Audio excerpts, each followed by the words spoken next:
Cain. Cain, calm down. Leave me alone. I promise. Whatever you want with me, it's not worth it. It will only be worse for you if you hurt me. Hurt you? I'm not here to hurt you. I'm just here to listen and talk with you.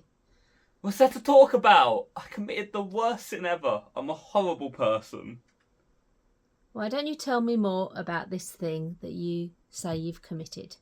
Well, it was mostly my brother's fault. Do you know how hard it is when you're the only children in the world?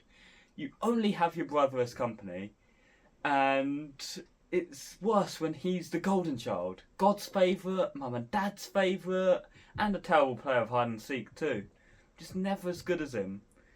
Abel was special. Abel was great. I wish I was him.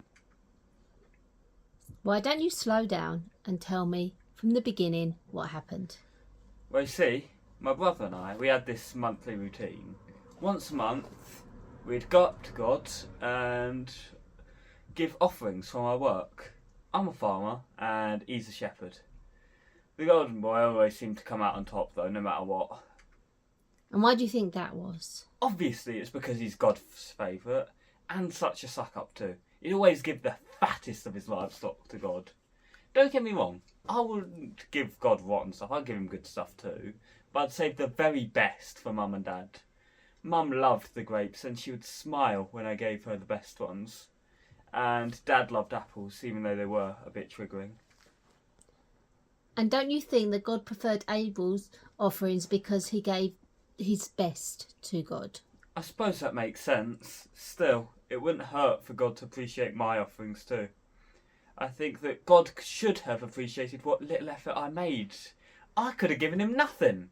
But then I guess he wouldn't have blessed me with good crops. I don't know. I guess I should have made a better effort to please God. Alright, then what happened? After a while, it started to get to me. Abel was this perfect lad, and I could never match him.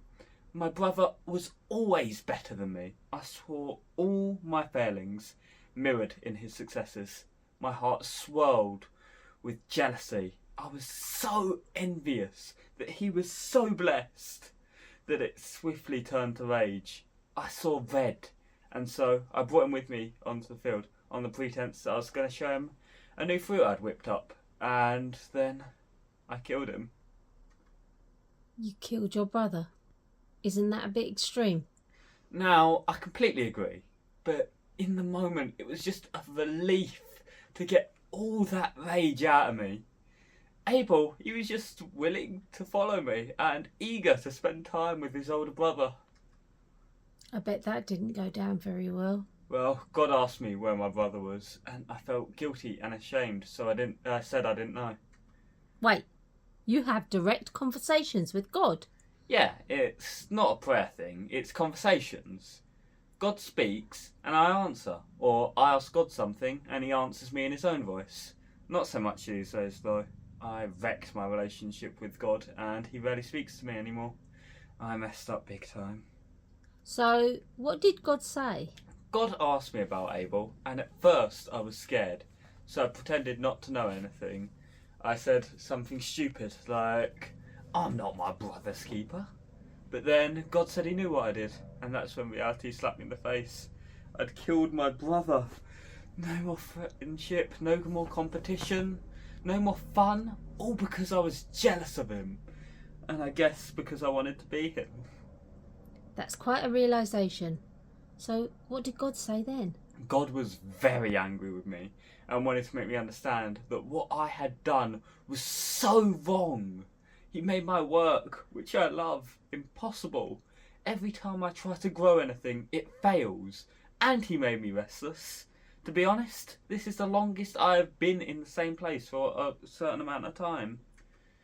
That must be very difficult for you to hold down relationships and friendships. Yeah, I am very alone and very scared. I did say to God, anyone who found me would hurt me if they found out what I did and who I was. So God put this mark on my head to warn people that if they hurt me, it'd be far worse for them. I am so sorry that I caused all this pain and hurt for my petty jealousy. You sound like you've had quite a revelation and a realisation of your actions and want to make it right. I know that I will never be able to make it right, but if I can share my story to stop others from going through this and causing that same pain, then I will. I can't take back what I've done, but I can help others and forever atone for my actions. God will keep you safe, which shows that he loves you and forgives you. Thank you. I guess it was good to talk it through, but now I have to move on. I can't stay here. Thank you for your time. Thank you, Cain.